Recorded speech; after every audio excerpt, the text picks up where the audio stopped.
Hello everyone, नमस्कार मेरे प्यारे दोस्तों। आज हम बात करने वाले हैं थर्मोडायनामिक्स और इसमें है यह तीसरा लेक्चर और इसके अंदर हम लोग आइसोथर्मल प्रोसेस से स्टार्ट करने वाले हैं। जो लोग वीडियो को नहीं देखे हैं वो जा कर के पहला और दूसरा लेक्चर को देखिए। बहुत ही अच्छा, बहुत ही प्यारा सा कंटेंट है और काफ़ी अच्छे से पढ़ाया गया है। तो एक बार आप पहले पहला और दूसरा लेक्चर को समझिए, ठीक है। यह पार्ट ऑफ वन शॉट है, बट यार 2-2 घंटे का ही वीडियो हम बना रहे हैं, ठीक है। तो पहला है, उसके बाद दूसरा, यह तीसरा लेक्चर होगा, है ना। तो मेरे भाई चलिए वीडियो की शुरुआत करते हैं। और शुरू करने से पहले मेरे भाई एक छोटा सा कविता है जिसको हम आपके साथ शेयर करना चाहेंगे। और वह कविता यह है कि राह में मुश्किल होगी हजार, तुम 2 कदम बढ़ाओ तो सही, हो जाएगा हर सपना साकार, तुम चलो तो सही, तुम चलो तो सही। मुश्किल है पर इतना भी नहीं कि तू कर ना सके, मुश्किल है पर इतना भी नहीं कि तू कर ना सके, दूर है मंजिल लेकिन इतना भी नहीं कि तू पा ना सके, तुम चलो तो सही, तुम चलो तो सही। एक दिन तुम्हारा भी नाम होगा, तुम्हारा भी सत्कार होगा, तुम कुछ लिखो तो सही, तुम कुछ आगे पढ़ो तो सही, तुम चलो तो सही, तुम चलो तो सही। तो मेरे भाई मेरा यह कहना है इस पोयम के माध्यम से कि आप जो अभी यह वीडियो को देख रहे हो, इस वीडियो को आप अपना कॉपी पेन लेकर के बैठिए और साथ साथ में इसको लिखना भी शुरू कीजिए, है ना, ठीक है। चलिए अब शुरुआत करते हैं और हम बात कर रहे हैं आइसोथर्मल प्रोसेस के बारे में। और इसमें जो सबसे पहला बात है मेरे भाई, आइसो का मतलब क्या होता है बेटा, तो कांस्टेंट होता है या हम इसी को सेम बोलते। अच्छा ठीक है, थर्मल का क्या मतलब होगा मेरे भाई। थर्मल हम लोग नाम सुने हैं कि थर्मल का मतलब होता है टेम्परेचर, है ना। क्या होता है, टेम्परेचर। तो ओवरऑल अगर आपसे कोई पूछे कि भैया आइसोथर्मल का क्या मतलब होगा, है ना, तो आइसोथर्मल का मतलब कि जिसमें कि टेम्परेचर क्या हो, कांस्टेंट हो। आइसोथर्मल का क्या हो जाएगा मतलब, तो मेरे भाई जिसमें कि टेम्परेचर क्या हो, तो टेम्परेचर कांस्टेंट हो, है ना। चलिए और समझिए इस बात को। तो इसमें क्या है कि आइसोथर्मल का मतलब होता है स्लो कंप्रेशन। क्या होता है मेरे भाई आइसोथर्मल का मतलब कि धीरे धीरे आपको कंप्रेस करना है। अच्छा, उसी चीज को क्या हम स्लो इलोंगेशन भी बोल सकते, तो हम बोल सकते बेसिकली स्लो कंप्रेशन या slow elongation is an isothermal process. क्या हमने बोला, आइसोथर्मल का मतलब टेम्परेचर कांस्टेंट, या हम उसी चीज को स्लो कंप्रेशन बोले, या हम क्या बोले, slow elongation is an isothermal process. एक छोटा सा एग्जाम्पल लेते हैं मेरे भाई। मान लीजिए ना कि आपके पास एक साइकिल है, या आपके पास एक बाइक है, या आपके पास कोई 4 व्हीलर है, उसका हम टायर ले लेते हैं ना। तो मेरे भाई उसका जो चक्का है, तो जब आप रोड पर जा रहे हो और उसमें ना एक कील हल गया बेसिकली, है ना, और कील हलने के कारण या कांटी हल गया, कांटी हलने के कारण उस साइकिल के चक्का या मोटरसाइकिल के चक्का या कार या कोई भी चीज़ों के चक्का से जो हवा निकलता है, बेसिकली इसको हम बोल रहे हैं कि यह पिन होल है और यहां से हवा निकल गया, है ना। तो जो हवा निकला, इस चीज को हम क्या बोलेंगे कि बाईसाइकिल में पंक्चर हो गया है। क्या हो गया है, पंक्चर हो गया है ट्यूब में, है ना। तो पंक्चर जो होता है ना बेसिकली, उसी चीज को हम आइसोथर्मल प्रोसेस बोलते हैं। जो आपके साइकिल के चक्का में पंक्चर हुआ है, उसी चीज को हम आइसोथर्मल प्रोसेस बोलते हैं। अच्छा, अब अगर मान के चलिए कि अब क्या होना कि आपके साइकिल का चक्का पंक्चर ना हो करके गर्मी के मौसम में अचानक से उड़ जाए, तो फिर हम उसको कैसा प्रोसेस बोलेंगे। तो मेरे भाई जब पंक्चर होता है ना साइकिल का चक्का या कोई भी गाड़ी का चक्का, तो हवा धीरे धीरे निकलता, एक छोटे से पिन होल से हवा निकलता, उसी जगह पे जब चक्का पूरा उड़ जाता है, ब्लास्ट कर जाता है, तो उसमें एक साथ सारा हवा निकल जाता है और उसको हम क्या बोलते हैं, तो मेरे मेरे भाई एडियाबैटिक प्रोसेस बोलते हैं। उसको हम क्या बोलते हैं मेरे भाई? एडियाबैटिक प्रोसेस बोलते हैं। मतलब हम यह आपको बोलना चाह रहे हैं कि फास्ट कंप्रेशन या फास्ट इलोंगेशन को हम एडियाबैटिक प्रोसेस बोलेंगे। अभी हम फिलहाल एडियाबैटिक प्रोसेस यहां नहीं पढ़ रहे, थोड़ा सा जब वीडियो आगे बढ़ेगा तो वहां पढ़ेंगे, है ना। तो फास्ट कंप्रेशन को हम एडियाबैटिक प्रोसेस बोलते। चलिए और समझिए इस बात को मेरे भाई। आइसोथर्मल मतलब कि टेम्परेचर कांस्टेंट। जैसे यह एक ग्राफ है, वाई एक्सिस में प्रेशर है और एक्स एक्सिस में टेम्परेचर है। मेरे भाई यह जो लाइन आप देख रहे हैं, यह जो लाइन देख रहे हैं, इस लाइन पे आप यहाँ जाओ, यहाँ जाओ, यहाँ कहीं भी चले जाओ, हर एक जगह पे अगर यहाँ का टेम्परेचर कुछ दिया रहता 30 डिग्री या 40 डिग्री सेल्सियस, तो क्या यह टेम्परेचर बदलता? क्योंकि एक्स एक्सिस में लाइन हर एक जगह पे कुछ ऐसा है, मींस कि टेम्परेचर कांस्टेंट है। क्या यह बात क्लियर है? और समझिए आगे। अब देखिए यह y एक्सिस है और यह x एक्सिस है। y एक्सिस में हमने टेम्परेचर लिया है और x एक्सिस में भी लिया है, स्पीड या वेलोसिटी ले लिया, ठीक है। अब यहाँ पे आप अगर देखेंगे तो y एक्सिस में ये वाला पॉइंट ले लो आप, ये ले लो, ये ले लो, या यहाँ कहीं भी अगर आप जाओगे हर एक जगह पे टेम्परेचर सेम होगा। किसका ग्राफ है? आइसोथर्मल प्रोसेस का ग्राफ है। चलिए और समझिए, y एक्सिस में हमने टेम्परेचर ले लिया, एक्स एक्सिस में हमने प्रेशर ले लिया। अब अगर हम देखें ये वाले लाइन को देखिए ना, टेम्परेचर कांस्टेंट है, आइसोथर्मल का ग्राफ। यहाँ हमने प्रेशर लिया, यहाँ हमने स्पीड या वेलोसिटी लिया और यहाँ भी प्रेशर लिया। इन तीनों केस में आपको केवल क्या देखना है? तो आपको देखना है कि टेम्परेचर का क्या हाल चाल है, टेम्परेचर कांस्टेंट है कि नहीं है, है ना। अगर आपको पता चल जाए कि टेम्परेचर कांस्टेंट है, तब आप क्या बोलोगे? कि यह ग्राफ आइसोथर्मल का है। चलिए आगे समझिए और समझ। चौथा, एक ना कहानी होता है PV बराबर NRT। एक कहानी क्या होता है? PV बराबर NRT, है ना। अब देखिए अगर हम इस ग्राफ को देखें, यह y एक्सिस में प्रेशर है और x एक्सिस में क्या है? तो आपका V है ना। अगर आप इसको देखेंगे तो अगर आप इसको देखेंगे क्या हो जाएगा? यह जो लाइन है हमको आइसोथर्मल का ग्राफ बनाना है ना। तो I for isothermal, temperature constant, है ना। और PV बराबर क्या होता है आपका?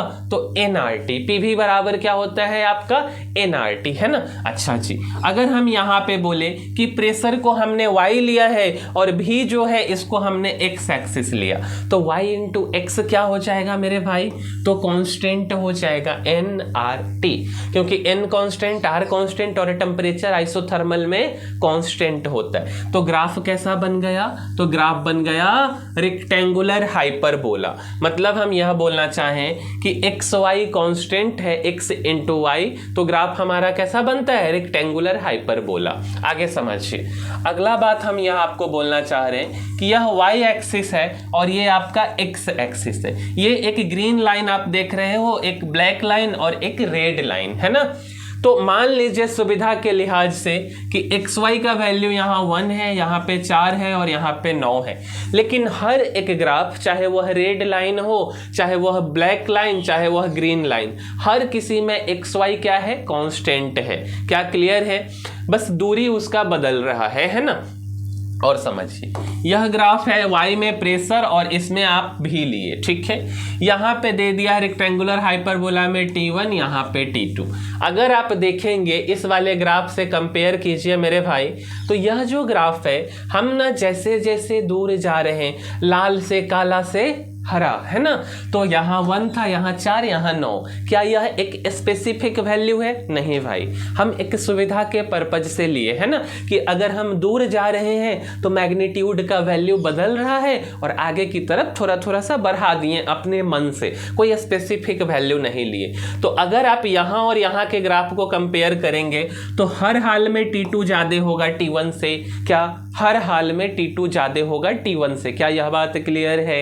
अब समझिए, तो T2 ज़्यादा है T1 से। ग्राफिकली देखें तो PV बराबर nRT, x इंटू वाई या y इंटू एक्स बराबर कॉन्स्टेंट, क्योंकि nRT आपका क्या है? कॉन्स्टेंट, आइसोथर्मल में टेम्परेचर कॉन्स्टेंट। अगला देखिए 6 नंबर, y में P है, x में भी है, यहाँ पे T1, यहाँ T2, यहाँ T3। आपको अरेंज करना है। ये ग्राफ तो यही है PV बराबर nRT का, है ना, PV equal to nRT equation का। अब ये देखिए T1, इसका जो वैल्यू होगा इससे ज़्यादा होगा T2 का और इससे ज़्यादा होगा T3 का। तो सबसे ज़्यादा कौन हो गया? सबसे ज़्यादा T3, फिर T2, फिर T1। तो क्या हमने यही लिखा? फिर पहले T3, फिर T2, फिर T1। क्लियर? चलिए आगे बढ़ते हैं। 7 नंबर, वाई एक्सिस में प्रेशर है, एक्स एक्सिस में भी है ना। यहाँ पे हमने सबका तीनों ग्राफ का टेम्परेचर सेम ले लिया। क्या लिया है? तीनों ग्राफ का टेम्परेचर सेम। इसको हम W1, इसको W2 और इसको हम W3 बोल दिए। अब हमको बताना है इसमें कि कौन बड़ा है कौन छोटा है, W1 बड़ा है कि W2 बड़ा है कि W3 बड़ा है ना, उसको अरेंज करना है। कोई बात नहीं है मेरे भाई, हम ना यहाँ पे एक बात पढ़े हैं, PV बराबर nRT। क्या हम लोग पढ़े हैं मेरे भाई? तो PV बराबर nRT, क्या यही बात पढ़े हैं? अच्छा जी। अब देखिए P की अगर हम बात करें y एक्सिस में, V की बात करें x एक्सिस में, तो y इंटू एक्स क्या हो जाएगा? nRT। तो nRT, n क्या है? तो नंबर ऑफ मोल है ना। तो मोल इक्वल टू क्या होता है? Weight upon molecular weight. Mole, number of mole किसके बराबर? तो वेट अपॉन मोलिक्यूलर वेट। तो n के जगह पे W और divided by molecular weight. R और T अगर आप देखेंगे तो वो क्या है? R और T जो है वैल्यू फिक्स होगा। तो y इंटू एक्स अगर आप देखें तो क्या आ गया?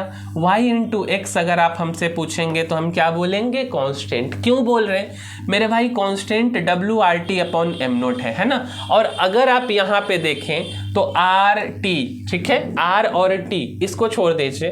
अब इसके बाद है आपका क्या चीज़ है? वेट है, W1, W2, W3। तो अगर आप इसको देखेंगे तो XY कांस्टेंट से कंपेयर करें तो वेट जो है ना वो डायरेक्टली प्रोपोर्शनल है कांस्टेंट के। मतलब कि यहाँ का जो वैल्यू है उससे थोड़ा ज़्यादा यहाँ, उससे थोड़ा ज़्यादा यहाँ। तो हम बोल सकते हैं कि सबसे ज़्यादा W3, फिर W2 और फिर W1। क्या यह बात क्लियर है? आगे बढ़िए। चलिए अगला क्वेश्चन 8वां नंबर है। y एक्सिस में P है, x एक्सिस में भी है, टेम्परेचर सेम है सारे जगहों का। यहाँ पे वेट, यहाँ पे वेट, यहाँ पे वेट। आपको दिया है H2, दिया है O2 और N2। बताना है कि कहाँ पे H2 को रखें, किस लाइन पे O2 को रखें और कौन से लाइन पे N2 को रखें। कोई बात नहीं है मेरे भाई, सिंपल तो है। हम लोग ना पढ़े हैं PV equal to nRT, y into x, क्योंकि P आपका कौन से एक्सिस में है? y, और V आपका x एक्सिस में। तो n के जगह पे weight upon molecular weight RT। अगर हम वेट सबका सेम है, क्वेश्चन में दिया है कि वेट सेम है, तो क्या चीज में चेंजिंग है? मोलिक्यूलर वेट में। जो हाइड्रोजन का होगा वो नाइट्रोजन का मोलिक्यूलर वेट होगा क्या? नहीं ना। ऑक्सीजन का होगा क्या? नहीं ना। तो सबसे ज्यादा मोलिक्यूलर वेट ऑक्सीजन का होगा, है ना, फिर नाइट्रोजन का, फिर आपका हाइड्रोजन का। तो हम अगर यहाँ से देखें तो कांस्टेंट जो है वह inversely proportional to m not या directly proportional 1 upon molecular weight. Molecular weight सबसे ज्यादा ऑक्सीजन का, तो सबसे पहले किसका आएगा? तो सबसे पहले ऑक्सीजन, फिर N2, फिर H2, है ना, क्योंकि डिवाइड में है। चलिए और आगे समझिए। देखिए तो 9 नंबर देखिए तो 9 में क्या है मेरे भाई? y एक्सिस में प्रेशर है और x एक्सिस में भी दिया है, ठीक है। यहाँ पे इस लाइन T1 है, ये T2 और ये T3। और आपको ना इसमें क्या बताना है मेरे भाई? तो आपको बताना है कि कौन ज़्यादा है कौन कम है ना। यहाँ पे U1 है इंटरनल एनर्जी, U2 और U3, PV बराबर nRT। तो U का क्या मतलब होता है? तो U का मतलब होता है इंटरनल एनर्जी, और U इक्वल टू क्या होता है? तो N into CV into T। U equal to क्या होता है मेरे भाई?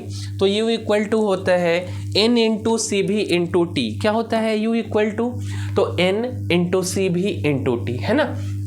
अच्छा, तो u किसके डायरेक्टली प्रोपोर्शनल है? अगर हम यहाँ देखें t1 t2 t3 के टर्म में दिया है तो u डायरेक्टली प्रोपोर्शनल है इस इक्वेशन से t के। तो अगर हम देखें तो आपको पहले भी बोले जितना दूर जाएंगे ये लाइन कुछ ना कुछ मैग्नीट्यूड में बढ़ते जाएगा। तो सबसे ज़्यादा t3, फिर t2 और फिर t1। तो क्या हो गया? सबसे ज़्यादा t3, फिर t2 और फिर t1। अच्छा, जब t ज़्यादा है तो u भी ज़्यादा होगा क्योंकि दोनों डायरेक्टली प्रोपोर्शनल है। तो सब फिर u3, फिर u2 और फिर आपका u1। क्लियर है ये बात? चलिए अगला समझिए। आगे है आपका 10 नंबर। इसमें क्या है मेरे भाई? तो देखिए, तो ये तो P और यहाँ पे P, ये जो ग्राफ है वो रेक्टेंगुलर हाइपरबोला और हम इसको आइसोथर्मल बोल रहे हैं। क्वेश्चन आपको ना इस बार क्या दिया है कि आपको ग्राफ बताना है log P और log V के लिए। क्या चीज़? इस बार ना P और V का ग्राफ आप बहुत पढ़ लिए, तो log P और log V का ग्राफ देखते। कोई बात नहीं मेरे भाई, देख लेंगे। PV बराबर क्या होता है? PV बराबर होता है NRT। तो एक इधर तो कांस्टेंट हो गया, कांस्टेंट को क्या हम K लिख दें? तो PV बराबर क्या हो गया? K हो गया। अच्छा, दोनों साइड log लगा देते, तो log P इंटू V बराबर K। तो log A इंटू B क्या होता है? log A इंटू B क्या होता है? तो होता है log A और प्लस में क्या होता है? तो log B। तो log P इंटू भी क्या होगा? तो log P होगा, प्लस में log भी होगा। K तो यहाँ पे क्या हो गया? log K हो गया। अच्छा, अब समझिए, अब ये तो log P हो गया, इसको ना थोड़ा सा अरेंज करते। देखिए, y एक्सिस में log P, x एक्सिस में log V। तो y axis log P equal to हम लिखना चाह रहे हैं -1 इंटू log V प्लस में log K, है ना? ऐसा हम लिखना चाह रहे हैं। क्यों लिखना चाह रहे हैं मेरे भाई? तो log V इधर आया तो माइनस हो गया, तो -1 लिख देते इंटू log V। हम लोग ना पढ़ते y equal to mx plus में c। तो यहाँ पे mx के जगह पे, m के जगह पे -1, x के जगह पे log V। देखिए, तो x के जगह पे x एक्सिस में log V और प्लस में कुछ कांस्टेंट log K। तो यहाँ से हम बोल सकते हैं y equal to mx plus c। m का वैल्यू क्या हो गया? तो -1। m-1 मतलब slope negative, tan theta negative. किस वैल्यू के लिए -1 आता? तो 135 डिग्री के लिए। तो आपका जो ग्राफ प्लॉट हुआ है 135 डिग्री का, वह कुछ ऐसा हुआ है। क्या यह बात क्लियर है? चलिए आगे बढ़ते हैं। अगला जो मेरे भाई क्वेश्चन है वह है आपका, देखिए तो अगला जो क्वेश्चन है वह आइसोथर्मल में आपको यहाँ पे P और 1/V के बीच में आपको ग्राफ बताना है। ठीक है, यह लाइन है आपका, यह एंगल है theta. PV equal to NRT। Clear है? PV equal to NRT। अच्छा, P इक्वल टू हम क्या लिख सकते हैं मेरे भाई? तो P इक्वल टू हम ऐसा भी लिख सकते NRT इंटू 1/V। क्या नहीं लिख सकते? क्यों नहीं लिख सकते? भी को यहाँ डिवाइड में। अब NRT आपका क्या है? तो स्लोप है, tan theta equal to NRT। तो ये स्लोप हो गया और 1/V देखिए तो क्या है? x है। तो स्लोप NRT के बराबर, तो tan थीटा क्या हो गया? NRT के बराबर, है ना? अच्छा, चलिए आगे बढ़ते हैं। अब इसी बात का थोड़ा सा एप्लीकेशन लगाइए। अगला है 12 नंबर, है ना? और 12 नंबर में हम आपको क्या बताने वाले हैं? देखिए तो मेरे भाई 12 नंबर में ना यह आपका y एक्सिस है और ये वाला आपका 1/V x एक्सिस है। ये जो लाइन आप देख रहे हैं वो t1 का है और ये वाला t2 का है। आपको बताना है कि t1 बड़ा है कि t2 बड़ा है। कोई बात नहीं, P इक्वल टू होता है NRT इंटू 1/V। क्यों ऐसा होता है भैया? तो PV बराबर होता है NRT, इसीलिए हम इसको ऐसा लिख दिए। अब y equal to m into x, m के जगह पे NRT, x के जगह पे 1/V।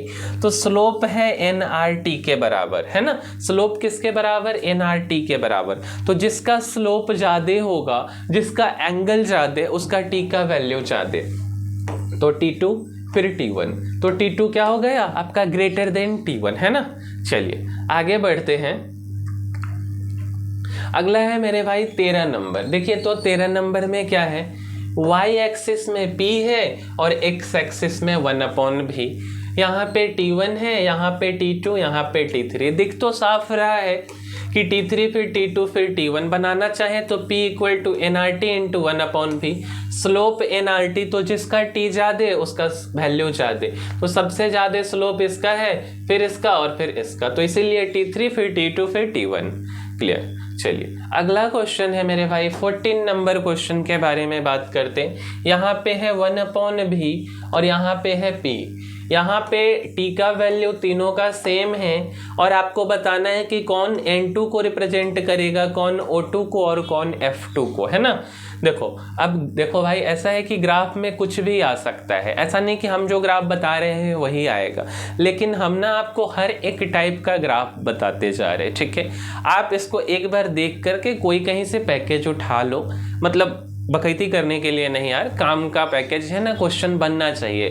क्या बोल सकते हैं कि आप जो क्वेश्चन बनाओ आपसे मुख्य रूप से आपका क्वेश्चन आपसे एग्जाम में बनना चाहिए, और एग्जाम में बनने के लिए आप कोई पैकेज उठा लीजिए और उस पैकेज के हिसाब से आप देखिए कि आपसे क्वेश्चन नहीं बन रहा है। देखो कमी ना हर जगह पे कहीं ना कहीं थोड़ा बहुत तो मिल ही जाएगा, बट आपका उद्देश्य क्या होना चाहिए कि आपसे क्वेश्चन बने, और आपसे क्वेश्चन बनने के लिए आपको पूरा कहानी पता होना चाहिए। तो हम कोशिश किए कि हर एक कहानी को बता दें, और जितना संभव हो सके उतने छोटे छोटे टाइप्स के क्वेश्चन जो पूछे गए क्वेश्चंस हैं उन सारे क्वेश्चंस को हमने डिस्कस करने का कोशिश किया। तो इसको तो पहले आप ध्यान से एक बार करोगे, है ना। चलिए अब देखिए, तो अगर हम इसको बोले कि P लिखा हुआ है और P इक्वल टू क्या हो गया, तो nRT इंटू 1/V। 1/V है x एक्सिस में और P जो है आपका y एक्सिस में। क्लियर है। अब ना आप एक बात पढ़े हैं कि n क्या होता है, तो वेट अपॉन मोलिक्यूलर वेट। क्या होता है, weight upon molecular weight. Clear है। अच्छा, तो अगर हम आपसे स्लोप के बारे में पूछें तो आप WRT अपॉन m0 बोलोगे, तो y equal to slope into क्या हो गया आपका x हो गया, है ना। अब समझिए इस बात को, अब स्लोप इंटू x तो हो गया। अब अगर हम यहाँ पे देखेंगे, अगर हम यहाँ पे देखें ना, तो स्लोप जो आपका आया है वो WRT weight divided by molecular weight. तो अगर हम मोलिक्यूलर वेट की बात करें तो सबसे ज़्यादा आपका किसका है, तो सबसे ज़्यादा है आपका F2, फिर O2 और फिर आपका यहाँ पे क्या आ जाएगा, तो N2 आ जाएगा। क्लियर है ये बात। मतलब अगर हम बोले कि हम टेम्परेचर से नहीं इसको रिलेट कर रहे, हम किससे रिलेट करना चाह रहे हैं, तो आर्क से भी नहीं रिलेट करना चाह रहे, तो weight divided by molecular weight, है ना। तो अगर हम इससे डिवाइड करें तो आपका जो इसको अगर आप डिवाइड करेंगे तो ये वाला जो लाइन होगा वह N2 का होगा, ये आपका O2 का होगा, और ये वाला जो लाइन है F2 का होगा। ठीक है। अच्छा जी, चलिए आगे बढ़ते हैं। अगला जो है मेरे भाई question 15 number, PV equal to क्या होता है, nRT। y एक्सिस में आपको भी दिया है और x एक्सिस में 1/P। ये तीन लाइन T1, T2 और T3 को रिप्रेजेंट कर रहा है ना। और आपको बताना है कि T1 बड़ा है कि T2 बड़ा है कि T3 बड़ा है। तो मेरे भाई भी इक्वल टू अगर हम यहाँ से लिखें, ये ना हमको सेट करना पड़ेगा, ठीक है। ऐसा नहीं है कि आपको एक प्रॉपर सा फॉर्मेट मिल गया जिस फॉर्मेट पे आप आगे बढ़ गए, ठीक है। आपको अपने अकॉर्डिंग ही आगे बढ़ना होगा। जैसे यहाँ पे भी और 1/P है, तो हम y एक्सिस में भी लेने का कोशिश किए, x एक्सिस में 1/P, जो बच गया वह स्लोप हो गया। तो y equal to slope into x। तो स्लोप किसके बराबर आ गया, nRT के। तो n और r को छोड़ देंगे तो slope directly proportional to t, मतलब जिसका स्लोप ज़्यादा होगा उसका t ज़्यादा होगा, है ना। तो सबसे ज़्यादा एंगल T3 का है, फिर उससे कम T2, फिर उससे कम T1। तो हम बोल सकते हैं कि सबसे पहले T3, फिर उसके बाद T2 और फिर उसके बाद T1। क्या यह बात क्लियर है। चलिए आगे बढ़ते हैं। अगला क्वेश्चन है मेरे भाई, अगला जो क्वेश्चन है वह 16 नंबर क्वेश्चन। देखिए तो x एक्सिस में P है और y एक्सिस में 1/V है ना। और यहाँ पे आपको T1 है, यहाँ पे T2 है और यहाँ पे T3 है। आपसे क्या पूछा जा रहा है कि आप बताइए इस क्वेश्चन में कि T1 बड़ा है कि T2 बड़ा है कि T3 बड़ा है। समझिए इस बात को मेरे भाई, जैसा क्वेश्चन वैसे आपको आगे बढ़ना है। अगर आप इस क्वेश्चन में देखेंगे y एक्सिस में 1/v दिख रहा है, x एक्सिस में p दिख रहा है मेरे भाई। PV इक्वल टू nRT, इसको सेट करते हैं 1/v लिखते हैं तो यहाँ पे 1/nRT इंटू p हो जाएगा। यही मेन कहानी है। स्लोप किसके बराबर, तो 1/nRT के बराबर, और y equal to slope into x। अब यहाँ पे टेम्परेचर डिवाइड में चला गया तो सबसे, अगर हम इसमें देखें तो सबसे बड़ा कौन होगा, जिसका टेम्परेचर सबसे कम है ना। तो जिसका मतलब हम बोलना चाह रहे हैं या कि जिसका स्लोप सबसे ज़्यादा होगा वह छोटा होगा, क्योंकि यहाँ पे ना डिवाइड में आ गया। तो हम बोल सकते हैं T1 सबसे बड़ा, फिर T2 और फिर T3। तो यह T1 हो गया, फिर T2 और फिर T3। तो सबसे बड़ा T1 और सबसे छोटा T3। चलिए अगला है मेरे पास मेरे भाई, देखिए तो अगला जो है वह